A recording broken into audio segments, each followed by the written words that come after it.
From an actor and a director, if an actor acted like that and was consistently arguing with the director in front of cast and crew, consistently breaking character, consistently not listening to the director. There's one part in that clip that I think everyone should really watch multiple times, and that's when she's talking about her and Ryan and how they can't stop talking. It's a little strange that you can't sit in comfortable silence with your partner, number one. Number two, this isn't about what you and Ryan do or what Blake does or how she handles love. This is about the director's vision bringing a book about Lily Bloom to life. You don't sign on to a movie like this if you're not able to even look into someone's eyes and slow dance. It calls for a lot more open and vulnerability than that. And the one moment that it does look like she's in character and they're dancing face to face, she breaks it with a nose joke. Again, I just don't think she has the emotional or artistry depth to play a character like this. So on August 10th, I published my interview with Blake Lively that went viral. But on August 14th, Daily Mail did the first story on my interview, and they said Blake Lively made a reporter feel really uncomfortable and blah, blah, blah. Same day, TMZ reports that Justin Baldoni had fat-shamed Blake Lively and had kissed her, like let the kiss linger for too long in a scene. Who leaked that information to TMZ? I'm just asking, how did that information that was just between these people end up in TMZ?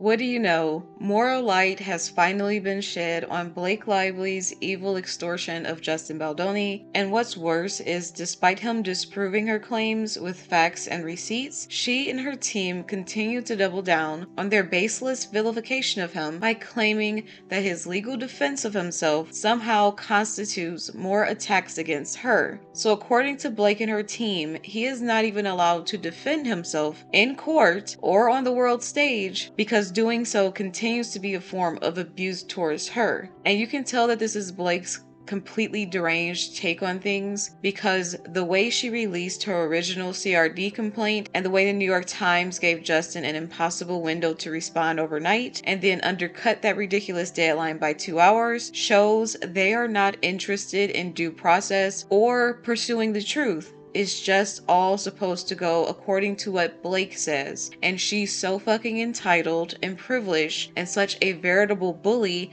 she is accustomed to things going her way. She is not used to any pushback whatsoever, and it shows. Neither is Ryan Reynolds, which is something even a Sony representative alluded to when encouraging Justin and crew to basically capitulate and go along Blake and Ryan's extortion and not cause issues. That is troubling. On August 13th, 2024, Jen Abel, that's Baldoni's publicist, and Jamie Heath, that's one of the producers on the film, also with Wayfarer, he's on Justin Baldoni's team, had a call with talent agency executives. This is at William Morris, I'm assuming.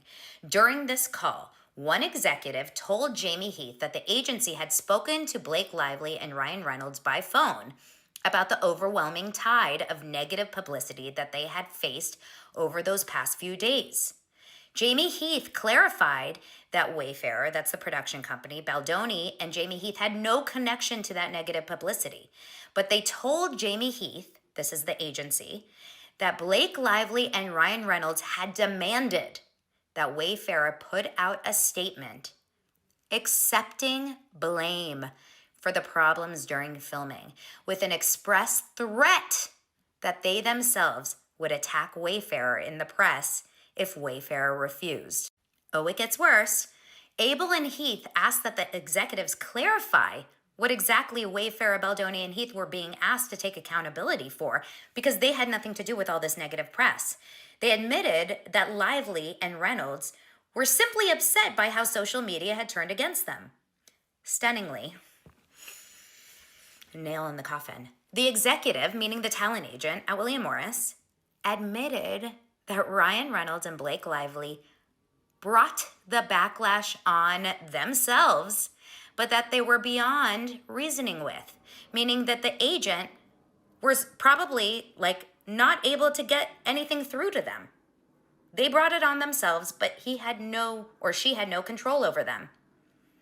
They were beyond reasoning with. He admitted that making constant threats was Blake Lively and Ryan Reynolds' well-known media operandi, and that their demands were not based on reality, but on finding someone to blame for their social media crisis besides themselves. We also see this mentality play out in this 17-page document that Blake and her lawyers forced Justin and his team to sign under threat and coercion of destroying their entire production and making them lose millions of dollars. Also, which this deluded woman lied about in her leaked CRD complaint when she listed 30 completely fabricated demands for PR and to get ahead of the narrative and garner public sympathy, which turned out to be nearly double the demands she actually presented to them in this duplicitous protections to return to work document, which we'll speak more on later. We also see Blake's mob mentality, coercion, and threats play out when she basically spells out that Justin better play according to her rules or her protectors would be on his ass and make things bad for him. Not only is she cringe and laughable in this text exchange and completely deluded, by the way, but this is like a high-level Hollywood racketeering scheme bolstered by megastar names like Taylor Swift, who was also deluded enough to think she was so influential that she could sway the presidential election.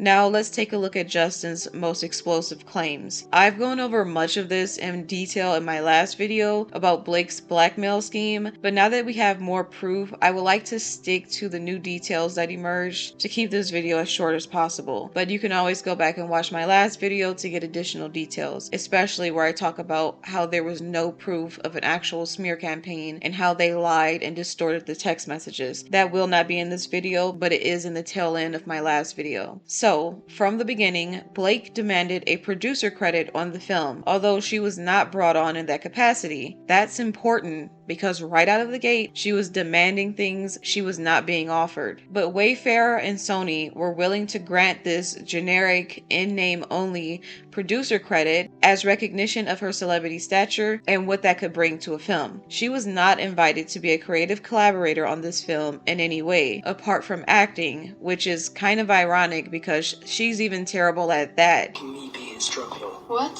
Why would you do that? What does he have on you? On me, nothing. She plays the same person in every film, basically herself. Her dialed down, emotionless, dull delivery of her lines can be found in every single project she has starred in since Gossip Girl, and it is so annoying. Her next big demand was to take over her wardrobe for this film, and we all know how that turned out. She looks like a recovering addict of some kind. Was the homeless, frumpy, unwashed, double pants look really as far as her self-declared creative genius could carry her? As stated before, when images of her new horrendous wardrobe hit social media, the backlash was predictably vicious. So much so that Sony, the film's distributor, became concerned of how this would affect the marketing and brand perception of the film, and they relayed this to Justin, the producer and director. What you'll notice throughout the evidence Justin provided is that Blake's commandeering of the film predated any inappropriate behavior Justin and his team may or may not have engaged in on that set. This is documented in emails and text messages between Justin and his team as Blake's hijacking of the film slowly progressed, beginning with pre-production. That matters because it instantly throws into question any claims Blake would later make about sexual harassment on set, since her agenda to take over this film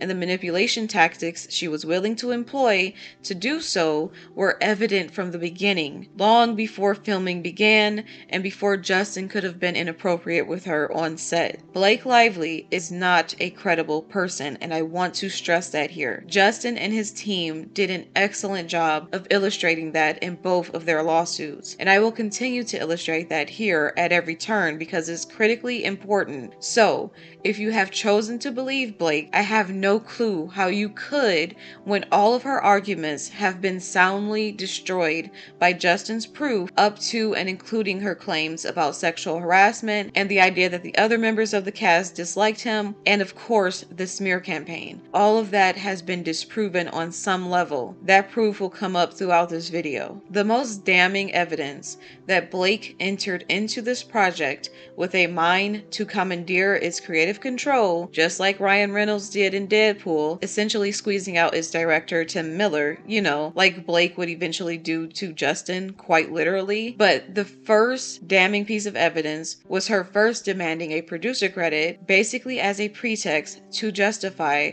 her desire to be more involved in the creative collaboration for this film on all levels. That was Justin and his team's first mistake, giving her that doorway to thinking she was a creative collaborator on this film and not just a fucking actor. But then, the next most damning evidence we'll discuss is a moment at her penthouse in New York where she laid the foundation of her extortion scheme and demonstrated for Justin the true weight that lied behind her future demands and threats. It unfolded by her first asking to take a pass at the rooftop scene, to which Justin essentially replied that he appreciated her passion, but that the final scene would likely end up being an amalgamation of the original scene with his vision and some aspects of her revisions. That is perfectly diplomatic and something he did not have to do as a director, but of course, his response was a major blow to Blake's galactically sized ego. Only insecure people with giant egos are unable to take criticism, instruction,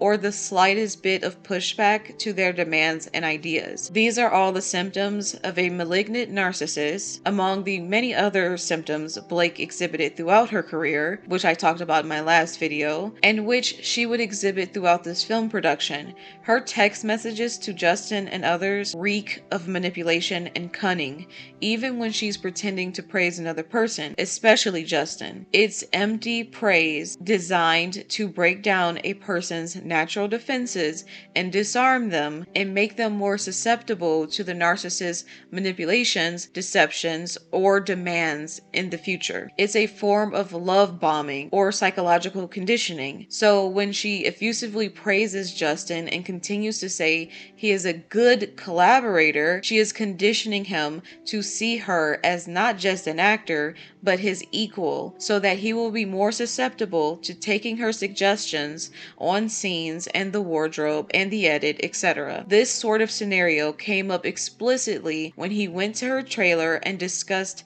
criticism shared by fans online and by Sony about Blake's disastrous wardrobe choices. In that meeting, Justin specifically says she flattered him as a director and actor to the point where he became emotional to basically get him to continue to allow her control over her wardrobe. She would then, as a narcissist typically does, completely flip the script of what happened in this exchange and vilify Justin for it in her CRD complaint, even criticizing him for crying when really he was only relaying criticism from the distributor and the public brought on by her miscalculations with the wardrobe, and when really she is the reason he even became emotional and cried. A malignant narcissist will use your emotionality against you after being the cause of you being emotional in the first place. Blake is truly a diabolical human being. The next symptom of a narcissist is self-victimization. What Blake does to Justin in her text messages regarding this revised rooftop scene is nauseating, because she frames her manipulation of him first by explaining how she had been victimized on so many other productions with so many other directors not allowing her to collaborate, or allowing her to collaborate but not giving her credit for her contributions. She gives him this pathetic sob story, knowing how sensitive Justin is, which she even remarks on and jokes about at times in their text exchanges, and knowing how inclined he is to capitulate to the women in his life because he fancies himself a feminist and because he wants to conscientiously be a non-toxic male. At different times, Blake both takes advantage of Justin's sensitivity towards women to get what she wants from him, and then flips the script and uses his sensitivity against him in her CRD complaint, and at times she even outright mocks him or his podcast or his entire brand as a male feminist, which we will discuss later when we talk about the character Nicepool from the latest Deadpool movie. As early as May 1st, 2023, before filming even began, a producer expressed concern that Blake was rewriting the script on a daily basis now, and that she was now directing the movie and how bad it was. That is incredibly telling because it illustrates that Blake's extortion of Justin and her taking over this movie and her hijacking agenda predates complaints of sexual harassment, because they were talking about it before the filming began. That matters because it means Justin did not fabricate a story about her extorting him or taking over the movie after she accused him of sexual harassment. He and his crew were discussing her hijacking the movie in pre-production, meaning before filming ever began. And it also means that Justin is a fucking class act, because he had all this dirt on this heinous, scheming egomaniac that could have destroyed her career, but never employed it and never spoke on it. It also matters because Blake is trying to blame her public downfall on Justin, but if it was true that he in fact schemed to smear her, don't you think he would have leaked these damning details about her to the press to turn the public against her? Don't you think she would have been accused of extortion and hijacking the film and using threats to get her way on set and not signing her nudity writer and destroying her wardrobe and rewriting scenes every day and not meeting with the intimacy coordinator and not signing her contract in those anonymous press sources if Justin truly wanted to smear her? All these things that make her look so horrible on set remained undisclosed until this lawsuit. So that is proof positive that Justin had no intentions of smearing her, and in fact actively worked against smearing her by only praising her publicly because he had a vested interest in his film succeeding and its star being perceived in a positive light, even at the cost of his own dignity and his own control of his own project that he purchased the rights to 5 years ago. Justin sacrificed his time in the limelight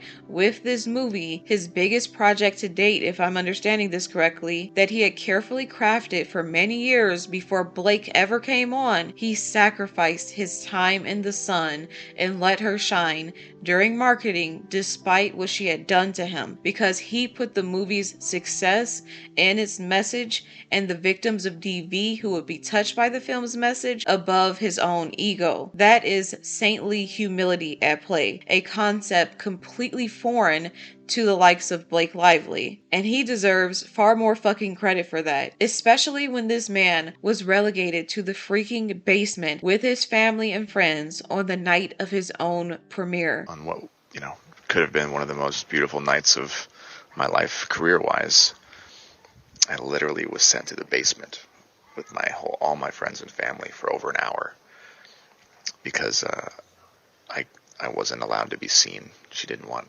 me anywhere near her or the rest of the cast. So they ushered me off the carpet and they sent us down to the basement. We were down there together, my friends and family, the people that love me the most, and we start laughing because of the ridiculousness of this whole thing. And I realized, on a night that was supposed to be so materialistically joyful, I was in the basement with the people that I love the most, and we were all joyful and laughing. Because none of that shit matters.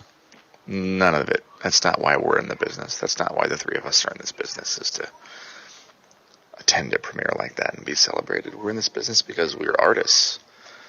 And we believe in what we do. And because we want to create art that touches people's hearts and souls and can move people. And that's what we did. That's what you both did. And I believe that will follow each of us, and that truth will prevail, and that light and love will win. and the poster being changed to exclude him, omitting his "a film by" credit, and ostracizing him from being around the other members of the cast like he was a leper or a social pariah who had committed some heinous crime, and his defeated yet optimistic leaked voice note, and some of his text messages to the editors where he just capitulates to her over and over again and takes the high road and hopes for the best, all literally brought tears to my eyes, especially his text messages, which we'll discuss later, from the actress that played young Lily, which completely debunks the lie that the cast hated him, which is something Blake's idiot publicist Leslie Sloan ceded to a reporter at the Daily Mail, thereby smearing Justin with text message evidence. Holy shit, I digress. Back to Blake rewriting the rooftop scene and why it matters. After Justin refused to take Blake's revisions wholesale for the rooftop scene and said he only wanted to incorporate aspects of her scene, she set up a meeting with him, which Justin and his team would basically say was an ambush, to manipulate him into accepting her rewriting of that scene. During that meeting, Ryan Reynolds, Blake's husband, effusively praised her rewriting of the rooftop scene, which is incredibly cringe since Blake would later reveal that Ryan is the one who wrote the scene. So Blake is making a big deal of wanting to collaborate and wanting a producer credit when it turns out she is completely inept in life without following her husband's blueprint for how to commandeer films, and without her husband doing all the heavy lifting for her career at every turn, including rewriting the scene for her. The news of Ryan writing this scene also blindsided the original screenwriter and Justin, who both learned of this news live during interviews at the premiere, which is just a low blow. But Justin was so numb to Blake's manipulation and the fact that she had stolen the film from him and the marketing campaign from him that he didn't even react to the news. However, Sony certainly did react. They would later reach out to Wayfarer and ask for clarity on comments from Blake that Ryan had written this scene, because logistically it would cause issues behind the scenes and paperwork actually needed to be signed. So when Justin attended the meeting in Blake's penthouse about her rewriting the rooftop scene, she brought Ryan in to heavily suggest why Justin should accept her script changes, because she's so brilliant, of course. But then she brought out the big guns by bringing in Taylor Swift to also heavily imply Justin needed to use Blake's revisions because Blake is a wonderful human being who should not be crossed if you know what's good for you. Then Blake, the idiot that she is, goes on to spell this threat out in a literal text after Justin says she didn't need Ryan and Taylor to convince him of how good Blake's revisions to the script were. Blake made it clear she was happy that Justin had picked up on the subtext of that meeting and that he understood what was at stake if he didn't comply with her wishes. I'm not going to read her long, stupid, manipulative rambling, but I will put it here so you can pause the screen and read. But I will highlight the ending, where she just lays it out in the cringiest, most juvenile and pathetic way. Blake ends the text by saying, "If you ever get around to watching Game of Thrones, you'll appreciate that I'm Khaleesi, and like her, I happen to have a few dragons, for better or worse, but usually for better, because my dragons also protect those I fight for. So really, we all benefit from those gorgeous monsters of mine. You will too, I can promise you." Is she 5 years old? Like, this is the cringiest shit I've ever read in my life. That is a threat, and it's quite an explicit one too. Literally turn on any episode of The Sopranos and stop at any scene and any timestamp, and I swear to God you would find a similarly composed threat, and you'll see how comically ludicrous this statement by Blake is, and I believe it is an exchange that will heavily work in Justin's favor to help damn her in court. And then Justin's lawsuit goes on to obliterate all of Blake's 17 demands that she presented to him and his team in that protections to return to work document. Again, it's important to note here, they never received that list of 30 items that Blake presented in her complaint. They received a document of only 17 demands that they went back and forth on and tried to negotiate. So Blake and her team blatantly lied about those 30 demands and trumped them up to make them seem worse than they actually were. I'll briefly go over some of the 17 demands that I covered in the last video, and then go into a little more detail on some of the more explosive ones that were revealed in this new lawsuit. First of all, Blake accused Justin of making her uncomfortable by using the word sexy on set. One time it was referring to her wardrobe, and then another time she kind of conflated in the same issue. He allegedly said, quote, that was so hot during a moment when she wasn't even there. We can't even take her word for the moments where she was there and directly involved, because she has distorted or outright lied about everything. So I'm certainly not going to take her word for something that happened when she wasn't there. She said it happened after he filmed a sex scene where she wasn't present, and it was between the underage version of her and Justin's character. And even if he did, for argument's sake, let's say Justin did say that was so hot. It was said in the presence of adults while they were out of character, so it was not said to or about anyone underage, like Blake tried to imply, just because the young Lily character in the scene was underage in the fictional world. The actress, however, was not underage by any means. She's in her 20s, so it was so stupid for Blake to frame this alleged moment this way. It just shows how desperate she was to smear him because she had no real material. So she had to trump up and fish for moments where he is being supposedly perverted or licentious. It is also disproven that Justin made this actress for young Lily uncomfortable. In a text message she sent to Justin herself after filming her intimate scenes, where she mentioned how safe he made her feel and how lovely it was to work with him. Even as late as July 2023, after the film had broke for the writer's strike and after she filmed her intimate scenes with Justin, she was gushing over Justin and expressing how great it was to work with him. In May 2023, Justin said, "You did awesome today. So happy to be working with you." Isabella responded, "Thank you so much. 3 exclamation points. I'm so excited.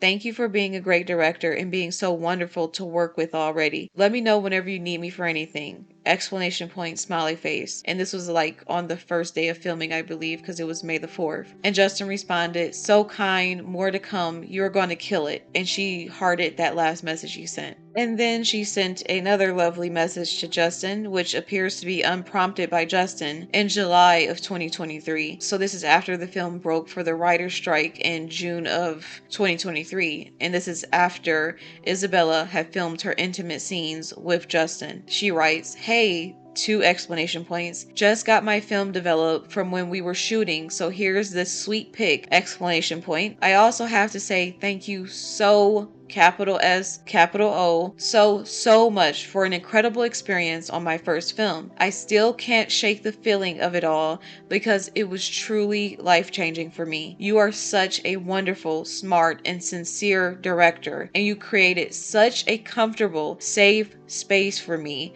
to feel I could fully step into this role. I couldn't have asked for a more welcoming environment. It will stay with me for the rest of my life. See you soon, whether in the fall or later, and hope you're doing well. Smiley face, kisses." It just doesn't get any more clear than that Justin created a wonderful, safe set environment for everyone and tried his best to make sure everyone was comfortable and was wonderful to everyone, as he appears to be in his interviews. He was great. I mean, he did a really good job at balancing being both, you know, a lead actor in the film and then being a director and a producer. And honestly, the entire crew that he assembled was just so incredible. I mean, everybody in this film was just on the top of their game. It was a really pleasant environment to work in. I never felt like I was on a set. I mean, we had a phenomenal intimacy coordinator, Lizzie. She's worked on Bridgerton before, so she was extra careful with us at all times, but also there was just a lot of communication and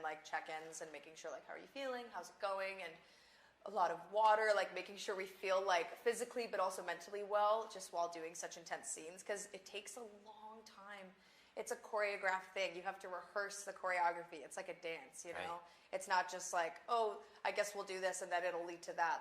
Everything is so specific because it is so intimate that it can get tiring, but it was a great process, honestly. Yeah, it's such a transformation, and to kind of see myself in that light is super cool. I mean, just everybody was, so cooperative on set, and like it was such a comfortable environment that when I see my work, I'm like, I feel good about it. Yeah.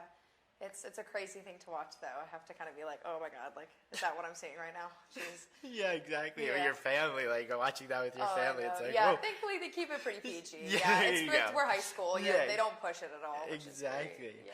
The only disconnect here comes in the form of Blake and her many lies and manipulations, in which she used the other cast members to create the appearance that Justin was problematic and that everyone hated him. She demanded that he not do press with the other cast members or her to make him look problematic and to make it look like the other cast members hated him. And the whole time she's probably telling them the worst possible things that he's done to her, which made them turn against him eventually. That is so horrible. This text message is proof positive that this young girl had an incredible experience with Justin even after her intimacies were filmed, and that Blake is just a liar. And to that message, Justin responded to young Lily saying, "Isabella, wow, what a kind message. You are such a joy and pleasure to work with.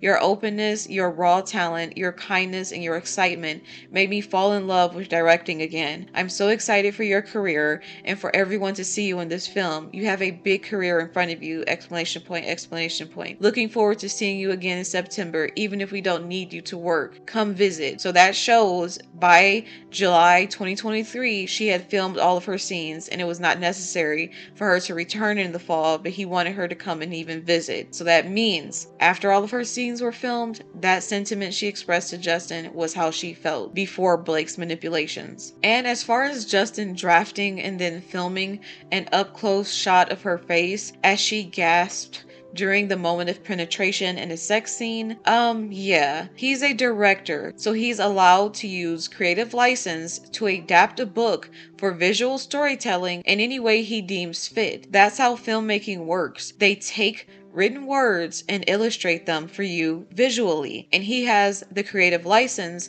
to hone in on and emphasize and embellish any detail he wants in pursuit of telling the story in the most effective way. He purchased the rights to the book. He could adapt the book in any way he saw fit. And as far as the up-close shot of her gasping during penetration, that's typically how scenes of girls losing their virginity would play out. Blake is the one sexualizing everything here, including breastfeeding. So, in depicting the loss of young Lily's virginity, there would naturally be pain and discomfort, and it's perfectly okay for him to illustrate that as a director, especially because doing so would serve the female gaze during a sex scene by focusing on her experience during it and what it would be like for someone to lose their virginity or be penetrated for the first time. Just because Blake personally found the scene to be titillating or disturbing doesn't mean anyone else would have. As a writer, I've written descriptions of characters, both male and female, losing their virginity,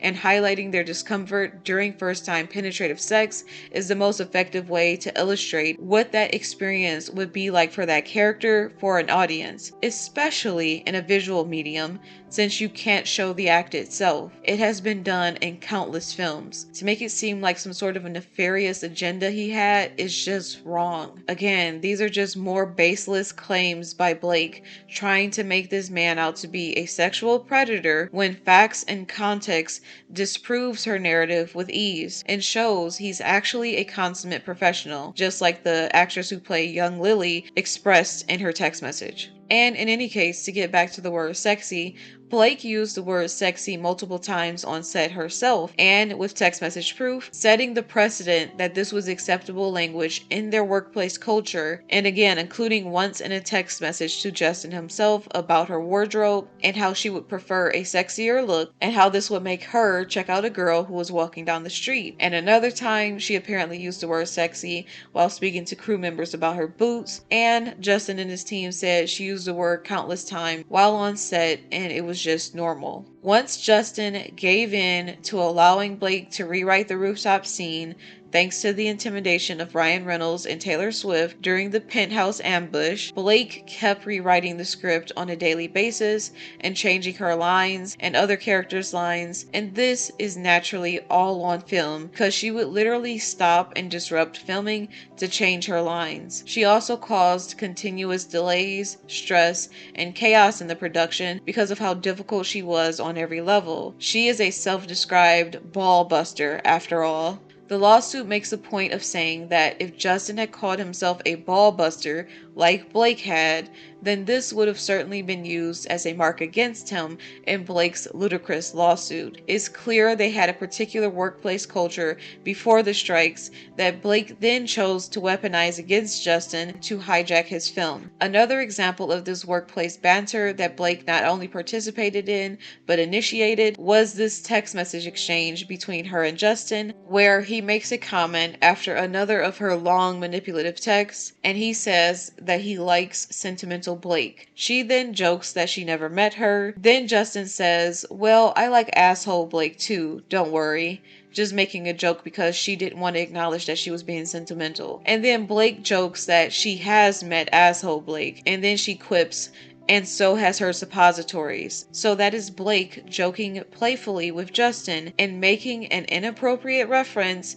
to her literal rectum, while Justin was simply joking about her being a quote-unquote ball buster sort of asshole. You know, the figurative kind. But she took it very literal and very dirty. You know, the one who was sexually harassed and is so uncomfortable around this man. Yeah, she went there before he did. So, as the filming progressed, Blake began to ask for more and more, which Justin was increasingly more hesitant to grant because a pattern of her seeding ideas and her manipulation and her commandeering attitude was emerging. The next big change was Blake asking for access to dailies, which is not something an actress should be requesting. It's highly inappropriate for her to even have asked this. She was now blatantly overstepping. According to the intrawebs, dailies, also known as rushes, are the unedited footage captured during a single day of filming. They are a vital part of the filmmaking process, providing a way for the creative team to assess the quality of the shoot and make adjustments.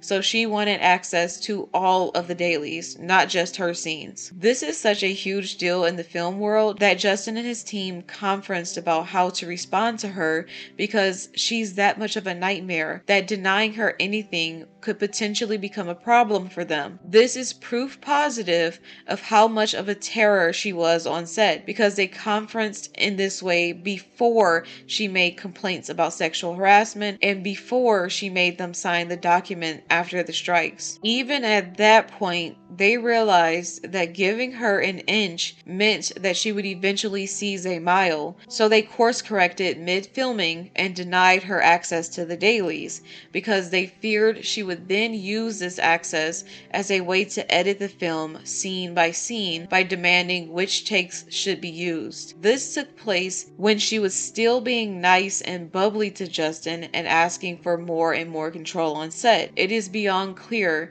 that when she could no longer get her way with the film, she concocted sexual harassment allegations over the writer's strike break to destroy Justin and extort him out of the creative control of the film. Denying her access to the dailies is what took place before the strikes and is likely the inciting incident that set her off to hijack Justin's film. Production shut down June 27th due to the writer's strike, but Blake had left June 14th and she refused to return and film in between that time, so they reworked the schedule to film the younger version of the characters first. Things were still good between everyone on the surface here. Blake showed excitement over returning to the film after the strike and made no mention of the harassment complaints she would later cook up with her husband during the break to extort the control of the film away from Justin and Rayfair Studios. Justin in his lawsuit alleges that they had a great working relationship before the writer's strike and that he he was completely blindsided when she brought up these complaints before returning to work. So when the writer's strike ended in late 2023, Justin and crew wanted to get right back to work, but Blake had other plans. By now, it was November 2023,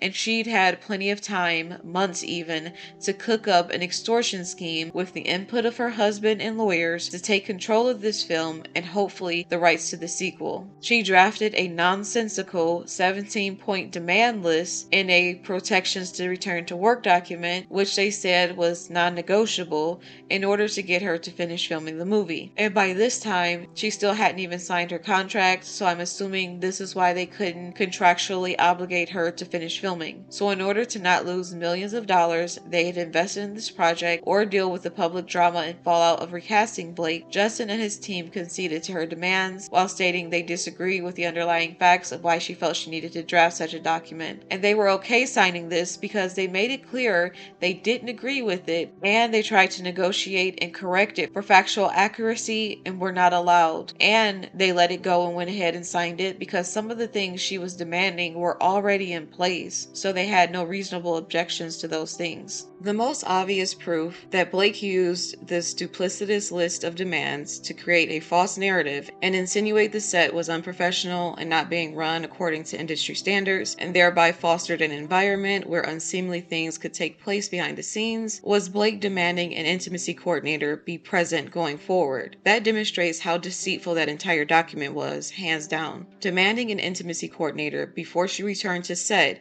implied that one was not already employed on the film, and Blake and her lawyers knew how they could use that sort of language and framing to their benefit. You would be surprised by how very few people have the propensity to take the time to look into the details of the available facts for a matter they are discussing online, like in politics, for instance. Typically, the vast majority of people run with whatever narrative is more popular, or they run with whatever narrative they're more likely inclined to believe based on their identity group. Black people believe in black people, women believing women, white people believing white people, or right wing believing right wing, left wing believing left wing, so forth and so on. And they leave it at that, irrespective to the available facts. Very few people are invested in remaining objective. Whereas, if you do look into the facts of this case, you would be shocked to discover that Justin already had a SAG intimacy coordinator employed from the very beginning, and he enthusiastically offered, with text message proof, to set up a meeting with Blake and the intimacy coordinator before filming ever began, which Blake denied, by the way. So this proves that Blake lied about the intimacy coordinator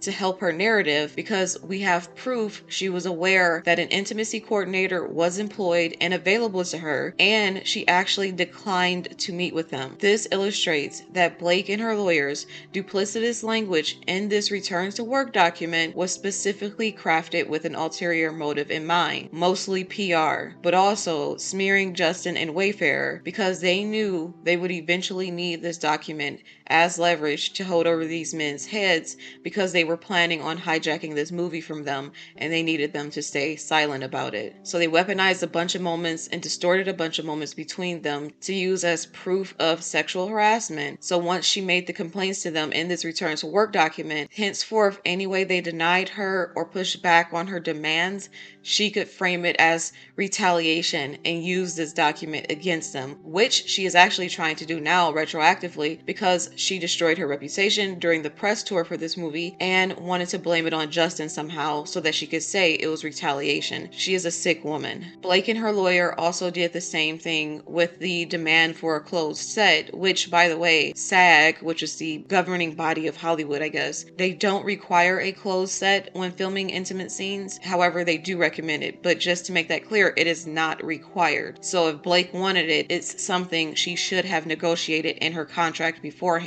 So they do the same for the demand for a closed set and her demanding a nudity writer before she filmed intimate scenes. The problem with this demand is that she never asked for a closed set in negotiations for her contract for the film. However, Justin was going to do this anyway, as it is standard practice in most films in Hollywood, which is why SAG recommends it. And the kicker is, there hadn't been any intimate scenes filmed with Blake before the strikes, and this document was signed just after the strikes and before filming resumed. So this demand, once more crafted by Blake and her lawyers, with the intention of conveying that Justin was a sexual predator who needed to be put in check, who was forcing her to film intimate scenes with no nudity writer and without an intimacy coordinator and without a closed set and with non-essential crew present, is simply not true. And the other kicker is the one simulated nude scene that was filmed before the strike and before this document was signed and without her nudity writer was, quote,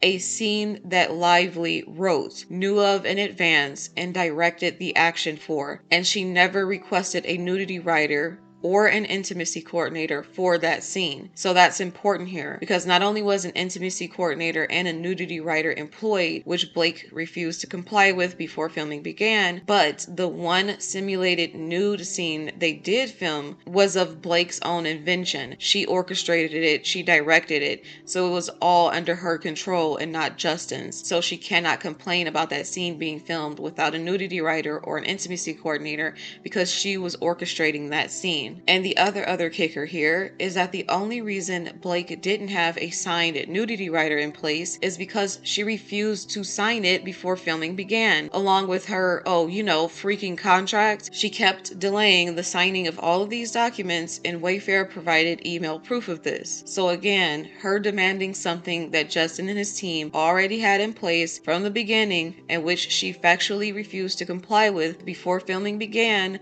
like the intimacy coordinator meeting, is just wildly manipulative of her. Then we get to the lies that Blake and her lawyer told about the birthing scene, which are just completely effing outrageous. Her lawyer said she was nude or mostly nude from the chest down, which was a lie. And to bolster this lie, they used more deceitful language in the footnote to insinuate things that were not true. Her lawyer in the footnote used the term generally when saying women usually only wear a thin strip of material covering their genitalia, which is nude colored, when filming these scenes, implying that Blake was too, when really Blake was wearing black briefs and was also wearing a pregnancy suit that covered her midsection, and from the top up she was wearing a hospital gown. She wasn't remotely nude, and this is obviously all on film. Blake also implied non-essential crew were present and walking past the monitors, which was not true according to Baldoni's team, and she also implied Steve Sarowitz, the co-founder billionaire of Wayfair Studios, was present during the birthing scene and watching as she was exposed, which is an insult to this man, mostly because he wasn't even present during the birthing scene and only showed up afterwards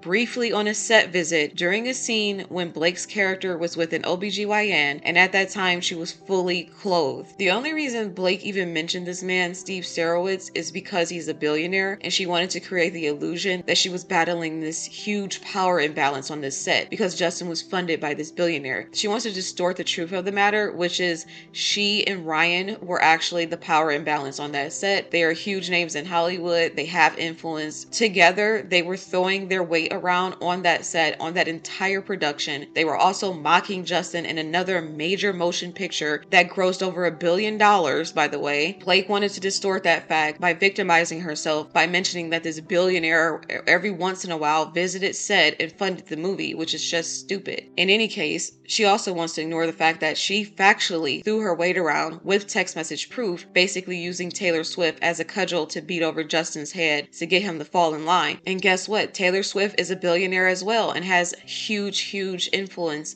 throughout Hollywood. So there is no denying that Blake and her husband are the Goliaths in this situation, and Justin is David. He is up against an impossible power imbalance, which is why he continuously capitulated to her psychotic demands. There is no such thing as a David running the entire set, casting out the director, taking over the movie, taking over the cut of the film, taking over the score for the film, taking over the marketing, taking him off the posters. How could she possibly want you to see her as the one disadvantaged by a power imbalance? She is so full of shit. And I'm sorry, but if you were actually harassed on that set, why on earth would you need to blatantly lie and use deceitful language and framing in this document to sell a narrative? Is it because the narrative you seek to tell doesn't align with reality and is thus not borne out by the facts? That is why I said in my last video, Blake and her team come off as bad faith actors. They no longer come off as bad faith actors, they are bad faith actors. Regardless of what happened on that set, they've already been caught in so many demonstrative lies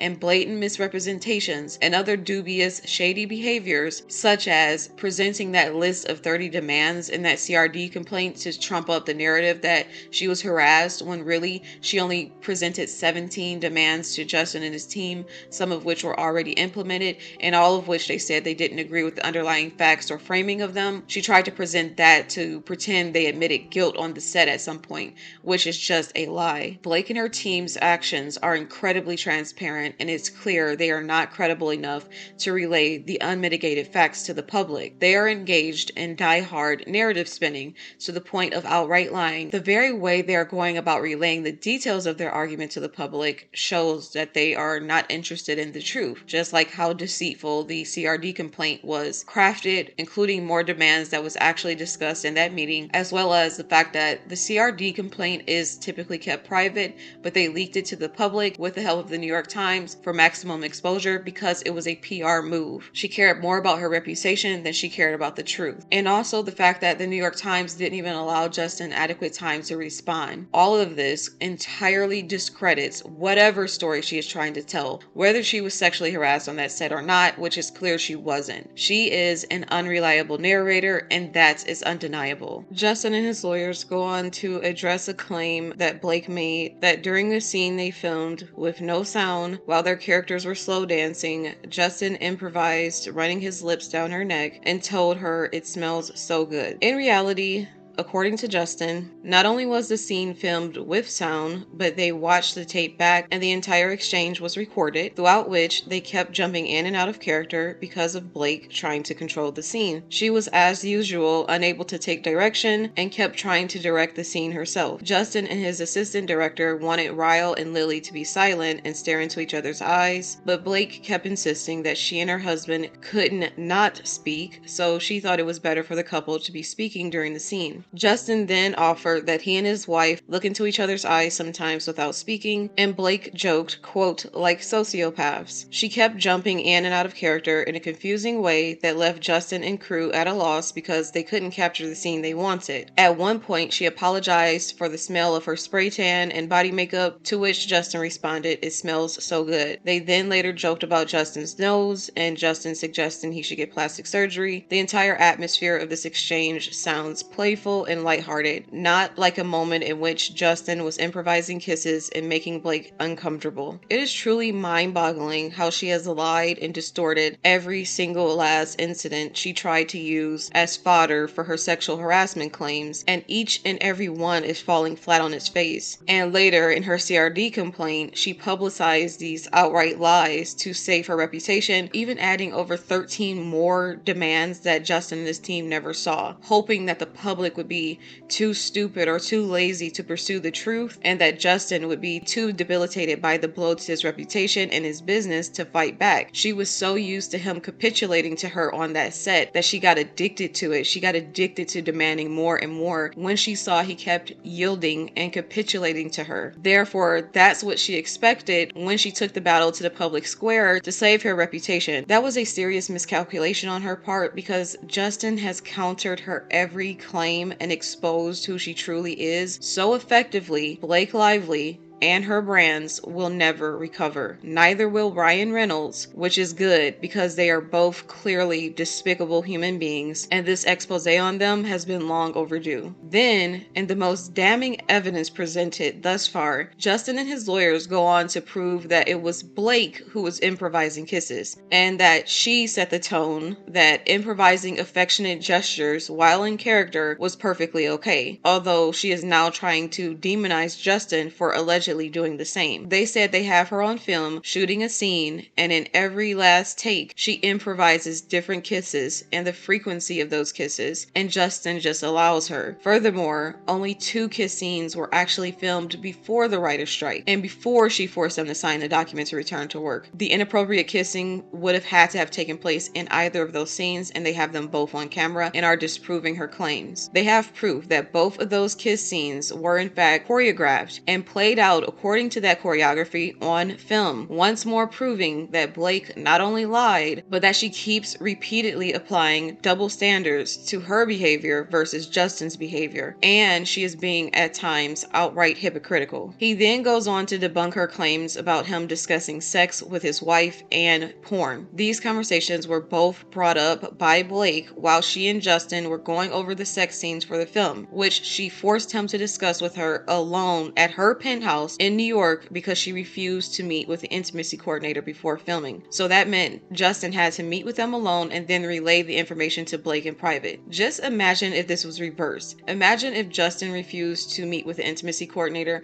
and then demanded that Blake met with him at his penthouse alone to discuss these sex scenes. Just imagine the outrage and how she would be using that against him. But for some reason, it's okay for her to do that. I'll read what Justin's lawsuit says about these exchanges and how innocuous and organic Justin's remarks were, and how they were a part of a conversation where Blake personalized the sex scenes in the movie and Justin simply followed her lead and referenced his personal experiences. And if you want an example of this exact thing taking place, which took place on camera, it's sort of like that scene that was caught on camera of them slow dancing and Blake wanting to talk during the montage because she and her husband would keep talking through these moments, which perfectly demonstrates how Blake Lively kept personalizing the story points herself, and then Justin would simply follow her lead and do the same, because this is how humans socialize. This exchange was caught on film. Here is how the lawsuit addresses those interactions. Quote, for example, in response to a proposal from the intimacy coordinator that Baldoni's character Ryle not orgasm after he satisfied Lily, Lively remarked, I'd be mortified if that happened to me, personalizing the character's sexual acts. Baldoni, following Lively's lead in what he understood to be an attempt to connect and develop their characters, remarked, those have been some of the most beautiful moments between himself and his wife. They then moved on. In another instance, as Lively and Baldoni were developing their scenes, Lively said, I don't want it to look like porn, and then offered up that she had never seen porn in her life, a very personal fact. Baldoni complimented her and said, that's wonderful, because unfortunately, he was first exposed to it when he was 10 years old and struggled with the porn addiction for a period of his life. He writes openly about this in his books, Boys Will Be Human, written for young boys, and Man Enough, written for men,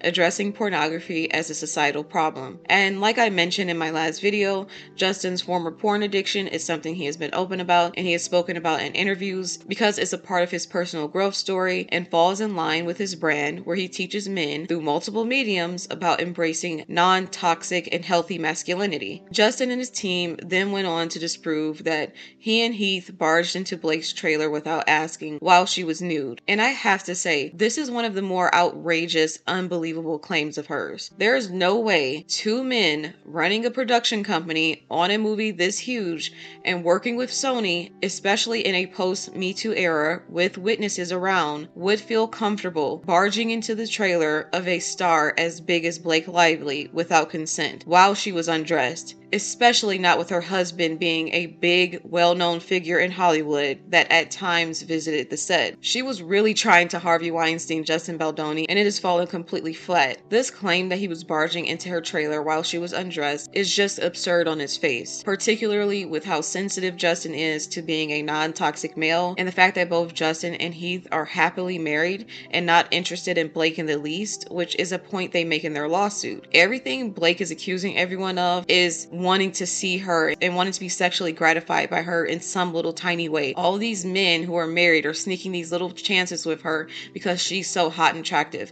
It sounds like the complaints of a complete narcissist, which she clearly is. Everybody from Justin, the director, to the CEO of Wayfair, to the freaking billionaire co-founder of Wayfair, to all the crew members, they were all doing all they could to sneak a peek at her. It is just laughable. The next major counterclaim they presented was to push back back on her claims that Justin hired a friend to play her doctor and be around her while she was practically nude during the birthing scene. So I'm just going to read this verbatim from the lawsuit. Point number 16. Blake demanded all day players must be hired through talent agencies, not personal connections. Justin's lawsuit responds, this point appeared to relate to Lively's misleading claim that Baldoni inappropriately cast a personal friend to play the OBGYN during Lively's birth scene. Baldoni casting an experienced actor who happens to be a friend is no different than casting Lively's sister, who is cast because she is Lively's sister. The actor who portrayed the OBGYN is an award-winning Shakespearean trained actor with an MFA in acting from UCLA, and in addition to appearing on numerous hit television shows, has toured nationally with a Tony Award-winning acting company and attended Oxford's acting program on full scholarship. His accolades and performances speak for themselves. Lively's current complaint states she was alarmed when Baldoni introduced him as his friend and allowed him to play this intimate role in which the actor's face and hands were in close proximity to her nearly nude genitalia, categorizing the experience as invasive and humiliating. So it is Lively's suggestion that a highly trained and experienced actor would have an unseemly interest in being in close proximity to her nearly nude genitalia, which, as previously established, was not nude or exposed. That is, in fact, inappropriate, invasive, and humiliating to the actor. To reiterate, Lively knowingly made a false statement that only a small piece of fabric covered her genitalia during the birthing scene. In fact, Lively was wearing briefs during the scene and was covered by a hospital gown and was wearing a pregnancy suit covering her midsection. This was not in any way a nude or partially nude scene. So it just goes on and on like that, with them completely debunking everything she said and basically outlining how she lied about so much. And to wrap things up here, because the video is getting too long, here are just a few final thoughts. Another point that I wanted to make is a clip I just saw very briefly on Instagram that shed a lot of light on what was really going on set before Justin's lawsuit that exposed it all. It's a clip of Blake discussing a Lana Del Rey song she had in the movie, in which she states and kind of brags, "They were begging me to take this song out." This is more proof of her leveraging threats to get her way. Why on earth was this production begging her, an actor who was a producer in name only as a show of respect to her level of fame, why were they begging her to remove a song from their movie? What was she doing on that set to reverse the role of who was in charge? Oh, we know, extorting them. I did also scream when I heard Cherry by Lana Del Rey. Right? Yeah. They begged me to take that song out of the movie. Why? I'm not supposed to be talking about this. But, And also, to make it clear, she also fired the composer for the movie and the editor for the movie by employing her own from her husband's projects, which meant they had to let go of the composer and editor that they hired because they couldn't pay both. She also created a competing cut of the film, which is simply insane. She also agreed to allow Justin's film to be the one that was featured in theaters if his scored higher with previewers, which it did. It scored significantly higher, and they provided proof for this in text messages, but she reneged on her agreement, threatening that the author of the book wouldn't support the film if they didn't use her cut. So this is more proof that Blake has a habit of throwing around her weight and the weight of her friends' influence to get her way, just like she did with Taylor Swift. What a deluded juvenile brat. She's like 40 and acting this way. Not to mention, she was also promoting her hair care products and her line of booze during the promo, while simultaneously refusing to highlight the significance of DV, which people keep noting 50% of domestic violence incidents involve alcohol. So it was very distasteful for her to be selling alcoholic beverages with the use of this movie, and then she also named one of her drinks after the abuser of the story. It was a PR disaster waiting to happen. And her also going about the marketing this way is just inexcusably craven. She is exploiting a sensitive topic while not once wanting the responsibility of having to bear any of his weight by discussing the difficult parts, unlike Justin, who wanted to discuss the difficult parts of this movie without qualm, and in fact, who felt obligated to. And this is not something he did just to spite Blake in her marketing, because there is proof that from the beginning, he wanted this movie to focus on his message about DV survivors. He also partnered with a DV survivors organization as early as 2022 to make arrangements with them to be a part of this movie with him. And this is the organization he wanted to donate 1% of the proceeds of the movie to, and this is something he squared with Sony in their contracts before filming began. So his decision to focus on DV survivors has zero to do with spiting Blake. Also, Blake's cavalier attitude with regards to DV while exploiting it for profit and as a vehicle to promote her other brands reeks entirely of the same tone-deaf opportunism she exhibited when she used a slave plantation as the backdrop of her wedding. A slave plantation that still had slave homes on the property called Slave Street, and which were obviously visible. And to make matters worse, and to show you she was cognizant of the fact that this was a slave plantation, she would later go on to launch a blog romanticizing the antebellum Southern culture and fashion and lamenting its end. The blog project was called The Preserve. She is truly evil.